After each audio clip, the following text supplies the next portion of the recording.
Dear friends, good morning on Monday the 8th of March. In my sermon yesterday I quoted from John Stott's book, The Cross of Christ, in which he says that he could never believe in God if it were not for the cross. He says, in the real world of pain, how could one worship a God who was immune to it? He follows this by quoting an anonymous playlet entitled The Long Silence, which I have slightly updated here.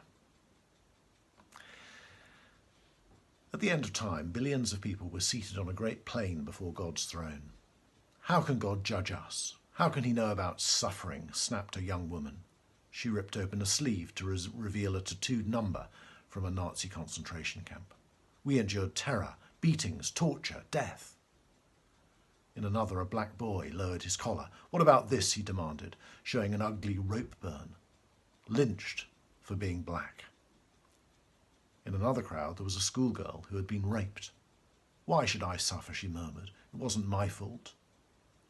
Far out across the plain were hundreds of such groups. Each had a complaint against God for the evil and suffering that he permitted in his world. Each of these groups sent forth a leader, chosen because they had suffered the most. A Jew, a person of colour, someone with radiation sickness from Hiroshima, another suffering from crippling arthritis, a young person with cancer. In the centre of the vast plain, they consulted with each other. At last they were ready to present their case. It was rather clever.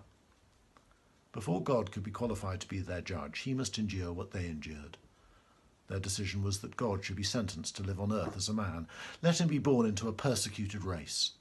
Let the legitimacy of his birth be doubted. Give him a work so difficult that even his family will think him out of his mind. Let him be betrayed by his closest friends. Let him face charges, be tried by a prejudiced jury, and convicted by a cowardly judge. Let him be tortured. At the last, let him see what it means to be terribly alone.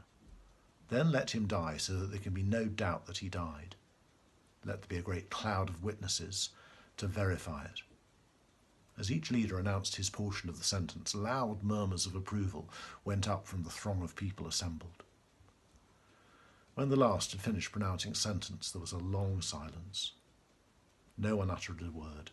No one moved, for suddenly all knew that God had already served his sentence. In all their distress, he too was distressed, and the angel of his presence saved them. In his love and mercy he redeemed them. He lifted up and carried them all the days of old. That's from Isaiah chapter 63 and verse 9. God bless you today.